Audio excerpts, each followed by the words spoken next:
The alarm goes off. It's 5 a.m., exactly the time the internet told you successful people wake up. You drag yourself out of bed. Your eyes are heavy. Bags darker than the black coffee you're about to force down your throat. You don't want to be awake. Your body doesn't want to be awake. But the spreadsheet says you must, so you obey. Welcome to Clinical File 104, the optimization trap. You walk to the bathroom. You turn the shower handle all the way to cold. The freezing water hits your skin, shocking your nervous system. You stand there, shivering, miserable, telling yourself this is building mental toughness, that this microscopic act of daily torture is the secret to unlocking your hidden potential. It's not, it's just cold water. But the podcast you listened to at 2 times speed yesterday said this spikes dopamine by 250%, so you endure it. You step out, you dry off. You sit on the floor for exactly 10 minutes of guided mindfulness meditation. You aren't mindful. You aren't present. You are aggressively calculating the time you have left before you need to leave for work. You are optimizing your Zen, trying to speedrun enlightenment so you can cross it off your Notion checklist. Look at you. You've gamified your own existence. Every calorie counted, every step tracked, every REM cycle monitored by a piece of silicone strapped to your wrist. You have dashboards for your habits, graphs for your moods, milestones for your basic human functions. You thought you were building a better life, but somewhere along the way, you stopped being a person. You became a server maintenance technician, and the server is your own deteriorating biological form. You commute to work, earbuds in.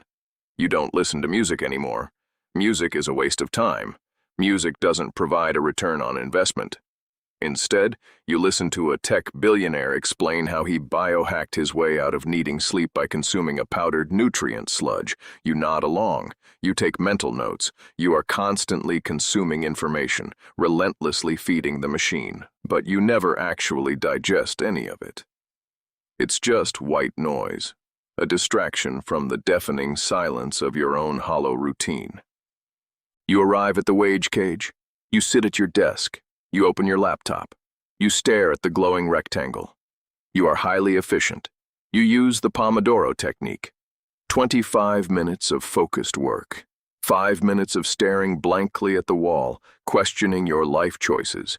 Rinse and repeat until the sun goes down. You don't talk to your co-workers anymore. Small talk is friction. Human interaction is unpredictable. It can't be put into a calendar block. It can't be optimized. So you isolate yourself in the name of productivity. You are a perfectly oiled cog in a machine you don't even care about. Lunchtime. You pull out a container of meal-prepped chicken and rice. No seasoning. Seasoning takes time to prepare.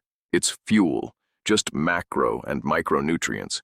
You chew rhythmically, staring at a YouTube video about how to read a book a day. You have hundreds of books on your shelf. You haven't read a single one for pleasure in years. You only read to extract actionable data. The observer watches you chew. It's almost fascinating how desperately you cling to this illusion of control. You see, the core of the optimization trap is the belief that you are a broken product.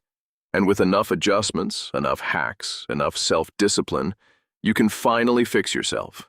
You think if you just find the perfect morning routine, the perfect diet, the perfect workflow, the underlying emptiness will just vanish. But it doesn't, does it? Because the emptiness isn't a bug in your programming. It's the result of it. You optimized away the friction of life, but the friction was the only thing making you human. The messy, unstructured, inefficient moments, the idle daydreams, the pointless conversations, the wandering without a destination. You classified them all as wasted time and deleted them from your hard drive. Now there is no joy, only metrics. There is no passion, only output. You have successfully biohacked your way out of experiencing life. You are a highly efficient depression engine. The workday ends. You commute home. More podcasts, more data. You walk through your front door. You are exhausted.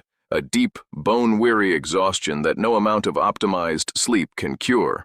You check your habit tracker. You tick the boxes. Cold shower, Check. Meditation? Check. Read 10 pages? Check. Gym? Check. You look at the unbroken chain of green check marks on your screen. You should feel proud. You should feel accomplished. But you don't feel anything. It's just data. You get into bed. You put on your blue light blocking glasses. You turn on your white noise machine. You strap on your sleep tracker. You close your eyes. You have precisely 7 hours and 42 minutes before the alarm goes off. You must sleep optimally. Tomorrow, you have to do it all over again.